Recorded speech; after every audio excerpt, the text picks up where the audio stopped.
Welcome to the March to a Million podcast with Greg DuPont, founder of the Wealth Solutions Network. In this podcast, Greg shares his journey to positively impact 1 million lives by creating an army of financially minded attorneys who embrace an expanded role in their clients' lives. Greg and his guests challenge the status quo in the legal profession and the financial services industry, and show attorneys how they can improve their lives, provide greater value to their clients, and experience greater professional satisfaction.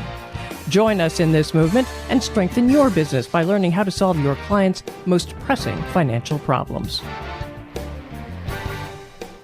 Hello and welcome to another March to a Million podcast with Greg DuPont. Today we are going over the fifth pillar, but before we really dive into wealth transfer, we're going to have Greg go ahead and talk to us a little bit about the other four pillars and why this one is so key. Greg, take it away. Hey, thank you, Matt. Great to be here today. I'm so excited to have this conversation. I want to kind of back up just a moment because right now I'm getting so much energy from my conversations that we're having. It seems like virtually every day I'm on the phone or receiving an email from attorneys out there that are seeing our message and are ready to take this role as a financial advocate. So it is really awesome to be watching and being where we are right now. So, yay! Yeah, it's from a long-term goal years ago to the soft launch beginning of the year to now where we are finishing up and launching a introductory webinar, a short form, a new path into WSN, and we have launched our first Founders Club. So we are actively engaged in the recruiting process right now for the first group that's going to come out. We're going to start this year. And have a whole lot of people to talk about their experience as they go through our proprietary process. Wonderful. Nice. Well, thanks for that update, dude. I'm sure our listeners will really appreciate that. Yeah. So as we've talked, we've had several of the pillars that we've gone through before, and I do like to kind of come back to these to kind of frame our conversation today. We've talked about the pillar of wealth management and wealth preservation, wealth enhancement, and wealth accumulation, and how each one of those plays a part.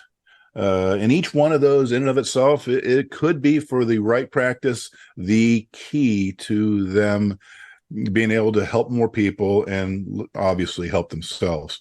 That's what this is all about, doing better by helping others. Yeah. But today's conversation, the pillar of wealth transfer, man, Matt, this is really what it's all about for me. As a financial advocate, taking the role, being in a position to help our clients preserve, protect, and transfer their assets. So that's what we're going to talk about today. Well, and this just makes so much sense with the people who are becoming financial advocates, being estate planning attorneys. This is like, you guys are born and bred for this pillar, right? Absolutely. So this is where I started. Right. And this is where every time I find something out that I didn't know as an estate planning attorney, I think back years ago and say, God, I wish I would have known this back then. How many people could I have helped differently? I've helped them, but I could help better. And that's what this is all about. How do we add more value? How do we do better? And Matt, you're a student of these industries around that are surrounding this advocacy concept. And I hate to say it, but the first secret of wealth advocacy is that the attorneys are literally the last line of defense for these clients. I want you to elaborate on that. I mean, we really need to spend some time there with that. And I don't think we need to define wealth transfer because that's what all of the listeners already know. But why is that? Why is the attorney that pivotal in the whole family, the legacy of the entire family's life? So I'm going to get into that by addressing why this is so critical where we are now. I mean, a book that had a tremendous impact on me over the last 18 months was Ray Dalio's Principles for Dealing with the Changing World Order.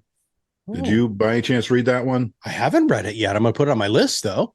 It starkly chronicles how nations such as ours, over history, over and over and over again, have done what we are doing, which essentially is abusing the power of being the reserve currency of their time. Ooh. And what ultimately happens. Mm-hmm. And that resonated with me because, as you know, in this industry for years, they have been talking about this unprecedented transfer of wealth that's been created by the 401k generation down to their chosen heirs. And I believe, and this is what drives me every day, Matt, that instead what's going to happen, because people aren't getting the guidance they need, we are running headlong into not an unprecedented transfer of wealth, but an unprecedented confiscation of wealth. Ooh. Ooh. All right. You know, the way the industry's set up, Matt, you know, and this is why I say the attorneys are the last line of defense. You know, the attorneys have kind of been put into a position of being in the back seat of a lot of conversations about family wealth, Mm-hmm. driven by their investment guy, maybe their insurance guy, definitely not their tax guy, right? They're not getting tax guidance. So an attorney basically is kind of the last line that they're saying, hey, you need to get a will, or you need to get a living trust or whatever. And that's how most attorneys are brought into a conversation when the client is coming to them through a strategic relationship with a financial advisor, right? But first, how many people aren't even getting estate plans? A majority of Americans don't have estate plans. Yeah. And so, you know, when you think about the numbers, it's ridiculous. You know, 73 million baby boomers control $68 trillion. And those baby boomers are served by less than 300,000 financial advisors.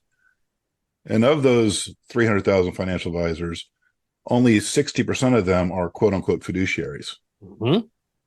So overall, CNBC reports that 99% of Americans do not use any type of financial advisor. They do it themselves. Yeah. And so that's a bad situation, right? And it's getting worse.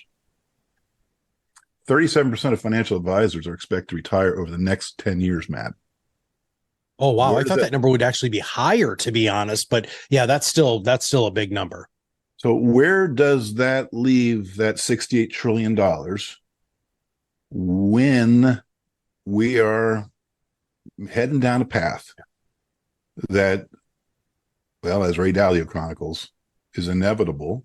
I don't have a crystal ball. I don't pretend to. Yeah.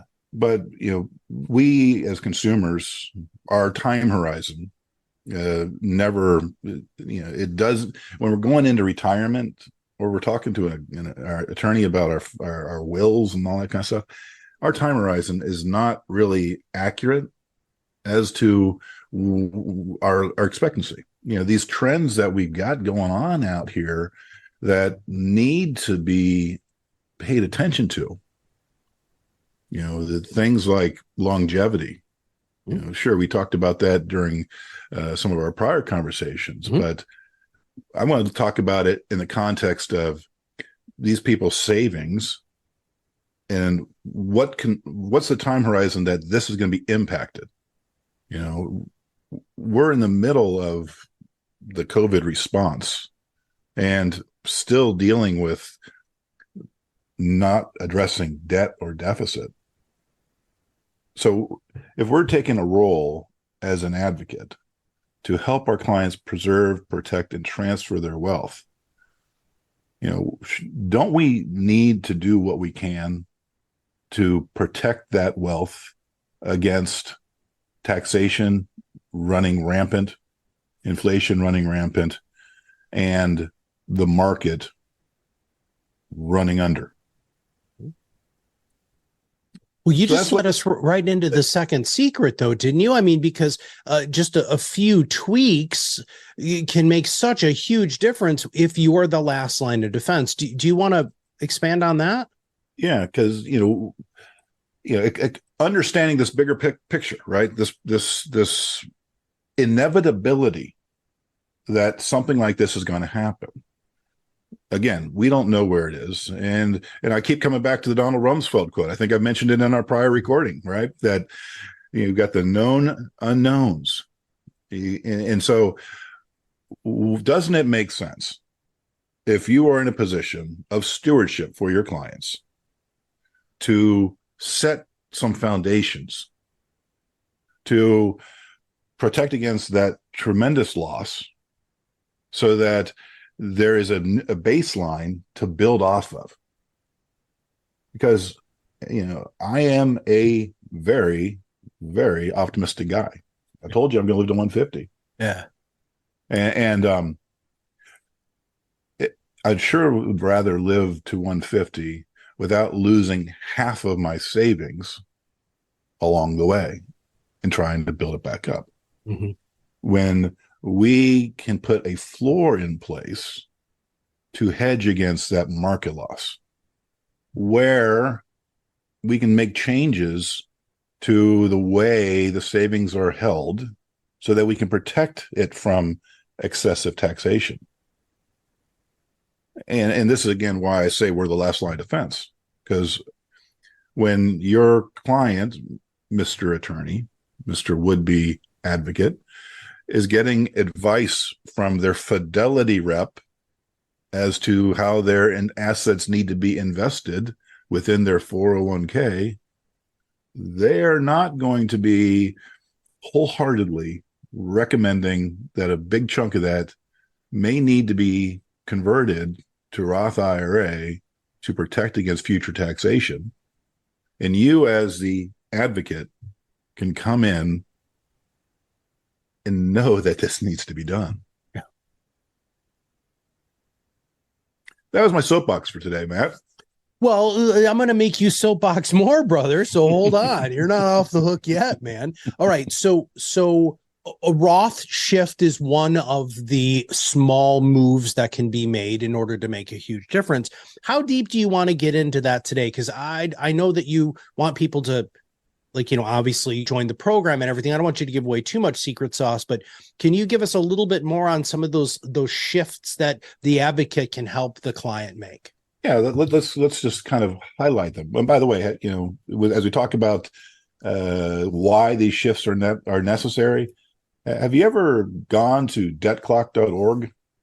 I've seen it. Yeah. I don't linger there because it doesn't make me feel too good. But yeah, anybody who has not gone to debtclock.org needs to go there and just experience it, to see what is out there in terms of the storm front that we have to deal with. And so how do we make some of these changes to protect?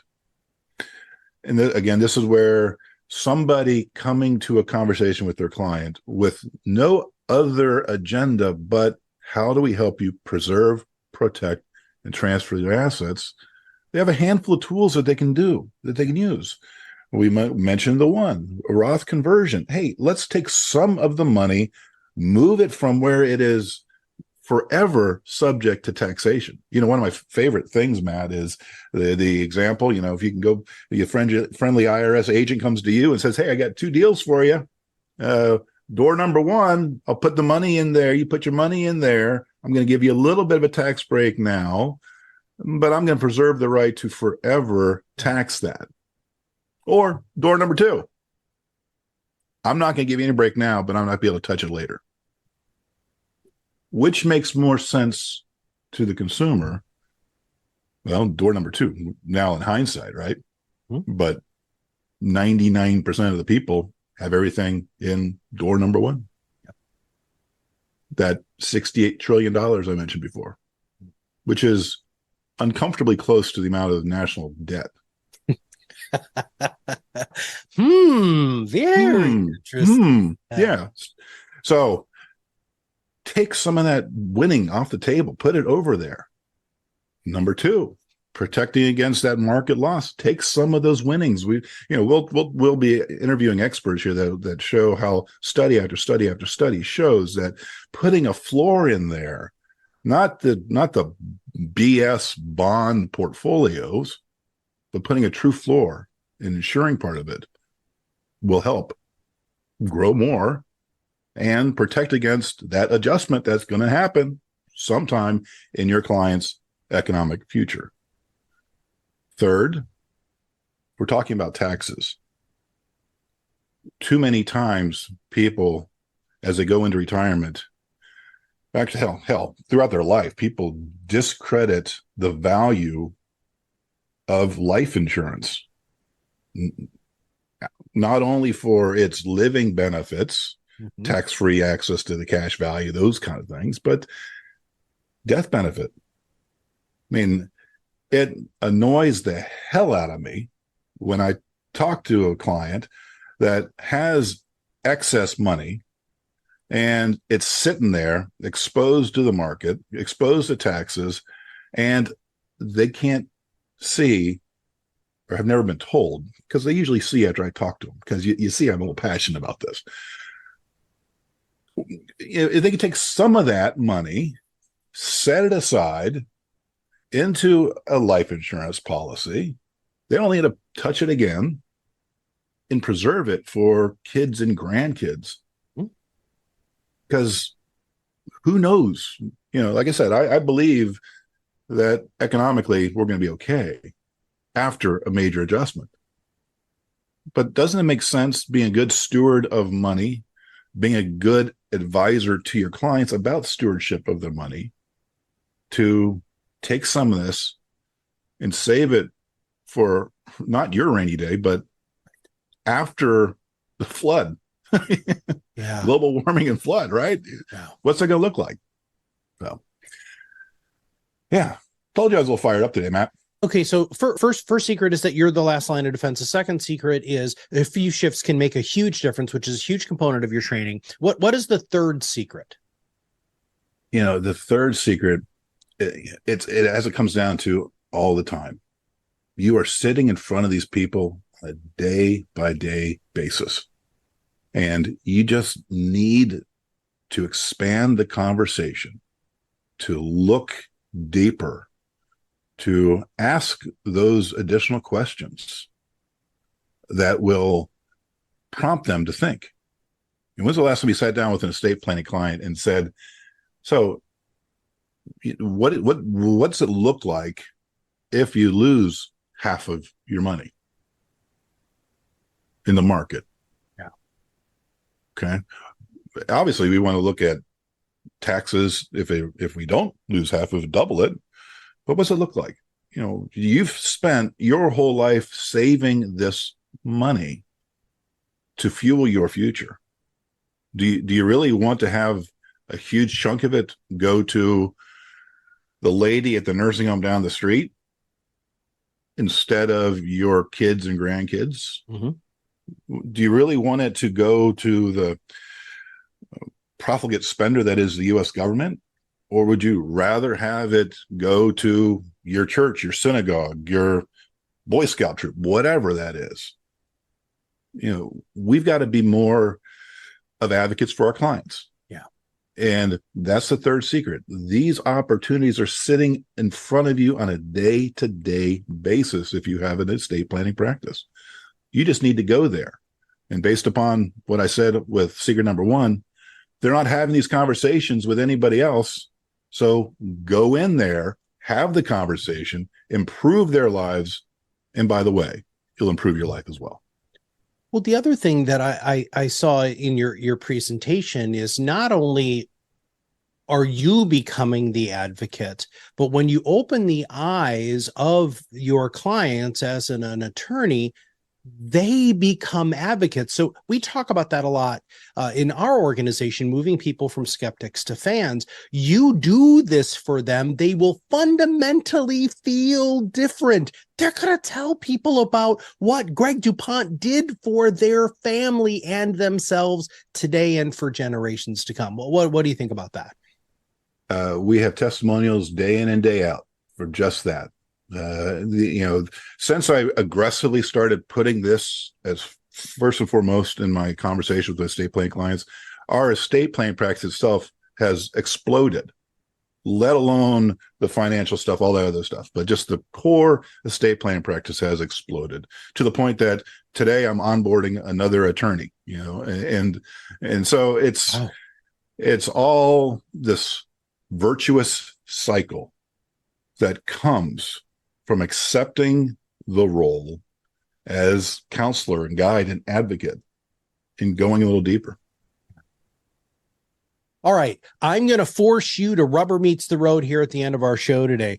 Let's talk about a case study, right? So give us a real world example, obviously not sharing anything you're not supposed to, but let's do a real world example of good stuff in, good stuff out. Well, yeah, I'll talk about one of my favorite clients for the last couple of years, favorite families. A daughter has been a longtime client of mine, came to me from one of the employee benefits programs that was a primary lead flow for my estate planning practice for years. And she's been a client of mine for many years and referred her mom to me. And her mom was a widow. And when husband died, as many people do, they failed to take advantage of the structures, set up their trust and all that stuff. And, it's one of the reasons why I take such an active role with my current clients. So these things don't happen to them. But she found herself in a position where she had a good size estate, one that, as Tax Cut and Job Act expires, would be subject to estate tax. And because they didn't take advantage of some of the things that were there for them when he died, we had to fix that problem. Long story made short, with that family, we moved money, so we protected it from loss. We put money into single pay type of life insurance so that it was in an irrevocable life insurance trust outside of the estate, took advantage of some things, and saved that family literally millions of dollars, and generated fees well in excess of six figures. And have happy clients going forward. The daughter continues to do other work with me as well. So that's a real life example of how, again, you dig in, and that family had an insurance guy, they had an investment guy, but no one took control of that except for me. And nobody now was the family that real advocate, much better right? off. Yeah. I'm sorry, Matt. I said nobody was that real advocate. That's what you're training all of our listeners to want to become and to become, is that person who is truly sitting on the same side of the table as the client, instead of just somebody who's trying to, phone it in. And we know that a lot of the people who are out there are just kind of phoning it in. They're going to keep doing the same thing that they've done previously and aren't open and willing to do things that are truly beneficial to their clients. It's time for a change, Matt. Amen, brother. All right. Well, here's my favorite question that I don't get to ask you very often, but we have a little time left. So I'm going to ask you this. What should I have asked you today that I didn't? Hey, Greg, what's new? All right, Greg, what's new? So, as I mentioned in one of our prior conversations, when you asked me about contact information, that kind of stuff, it's been kind of clunky, and we're continuing to evolve and improve our process. So now I can offer go to www.joinwsn.com, which is all about the overall program. And it's much easier to remember Join WSN than the wealthsolutionsnetwork.com. So go to www.joinwsn. So that's one. And number two, we're going to be establishing a regular print newsletter that will be first issue will be out right around the time that this episode airs. And like I said, we are launching that first founders class for people that are interested. And when this comes out, we'll still have a couple weeks left where that's still open. So if you hear this and this makes sense to you and you want to engage, go to www.joinwsn.com, click the link to schedule a discovery call with me, and we will see if there's a fit to get you into this limited first class that we're getting up and running. Greg, I thank you for your thought leadership. I really thank you for your wisdom that you're sharing with the audience. And, thank you for building the whole WSN network, because it really does. I'm sorry, WS network, because it really is something that is really, really needed to get more people who are advocates for their clients. Thank you, Matt. It's a fun journey. All right, everybody. So here's the deal. You're an estate planning attorney. You're an attorney. You see the opportunities that are just sitting in your book of business right now. These are all people that you've probably already done work with. And now you have an amazing opportunity to go back to them and help them even more, build a stickier, deeper relationship by becoming a financial advocate. And if you want to know more, we're going to have the link in the show notes, but it's joinwsn.com. Please make sure that you go there and you will be good to go. And hopefully you'll be able to join this first class. And if you can't join the first class, then there will be more classes to come. I'm sure we're not going to get to 1 million with only one of these classes, so we're going to have to do more. So for Greg and me, we'll see you on the other side of the mic very soon. Thank you for listening to the March to 1 Million podcast.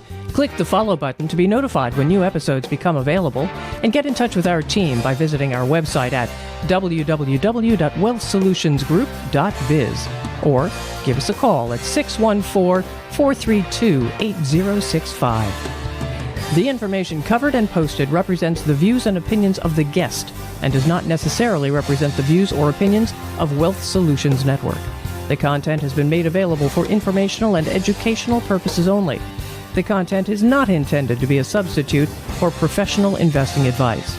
Always seek the advice from qualified financial service providers with any questions you may have.